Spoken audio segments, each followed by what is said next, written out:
Hello students, welcome to my YouTube channel.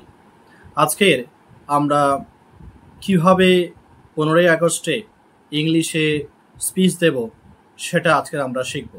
দেখো, ইংলিশে speech দিতে গেলে যে যে বিষয়ের উপরে নজর রাখা উচিত সেগুলো যদি আমরা একবার জানতে পারি তাহলে ইংলিশে স্পিচ দেওয়াটা খুব ইজি হবে।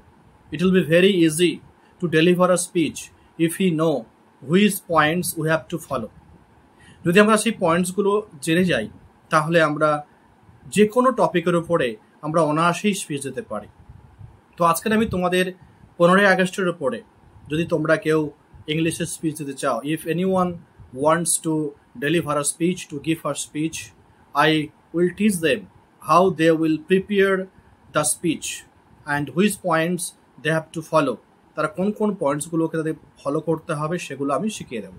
দেখো, প্রথম যে পয়েন্ট, যদি 15ই আগস্টের উপর তোমরা স্পিচ দিতে চাও তাহলে প্রথম যে পয়েন্টস সেটা হচ্ছে 1 নম্বর, গ্রিটিং দ্য অডিয়েন্স।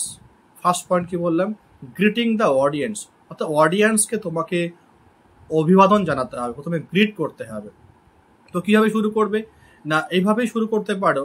যদি কোনো সেটা, যেহেতু 15ই আগস্ট সকালবেলায় পতাকা উত্তোলন হবে, তাই তোমরা শুরুতেই স্টেজে উঠে বলবে যে good morning our respected principal, respected teachers, my dear friends and brothers and sisters. এটা গেল ফার্স্ট পয়েন্ট, এটা অডিয়েন্সকে গ্রিট করা হলো। নেক্সট পয়েন্ট কি? স্টেটিং দ্য অকেশন, মানে তুমি কোন বিষয়ের উপরে তুমি আজকের স্পিচ দিচ্ছ সেই অকেশনটাকে তোমাকে বর্ণনা করতে হবে। তো কি বলতে হবে? Today is 15th August, our Independence Day. We are gathered here to celebrate the 15th August with pomp and dignity. এটা গেল অকেশনটাকে সেলিব্রেট করা, যে আমরা কি বিষয়ের উপরে আমরা আজকের তুমি স্পিচ দিতে যাচ্ছ সে বিষয়টা তোমাকে কিন্তু শুরুতে বলতে হবে। নেক্সট পয়েন্ট, অর্থাৎ 15ই আগস্টের হিস্টোরিক্যাল ব্যাকগ্রাউন্ড কি এটা তোমাকে জানতে হবে। তাহলে কি বলবে?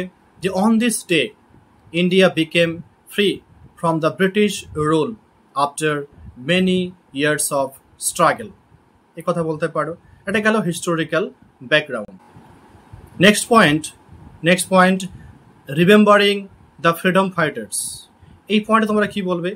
যে to bring our freedom many people sacrificed their lives, among them the popular names are Mahatma Gandhi, Netaji Subhas Chandra Bose, Bhagat Singh and many others. They struggled a lot to bring India free from the British rule. এটা গেল 4 নম্বর point. Next point, the meaning of independence. আমরা যে স্বাধীনতা পেয়েছি বা আমরা যে স্বাধীন হয়েছি, এই স্বাধীন হওয়ার অর্থ কী? আমরা বলতে পারি যে the meaning of independence is that we can think freely, we can make our own decisions, we can talk to others freely, we can move about here and there without any tension. এটা গেল এই independence কথার অর্থ। Next আমরা কোন পয়েন্টের উপর আলোকপাত করব? কারেন্ট রেসপন্সিবিলিটিস, এখন আমাদের দায়িত্ব কি? Next point is current responsibilities. As students our duty is to study hard, is to be disciplined and help our country grow. এটাই হচ্ছে আমাদের বর্তমান রেসপন্সিবিলিটিস হওয়া উচিত। নেক্সট আর কোন পয়েন্টে আমরা বলবো? Positive message for the future, অর্থাৎ ভবিষ্যতের জন্য আমরা কি পজিটিভ মেসেজ দিতে পারি। এখানে থাকবে হোপ অ্যান্ড ইন্সপিরেশন, মানে let you begin with hope and inspiration. কি বলতে হবে? যে let us all work together to make our India stronger and more beautiful. Last point হচ্ছে এন্ডিং your speech। কীভাবে শেষ করবে? এইভাবে শেষ করবে, জয় হিন্দ, জয় ভারত।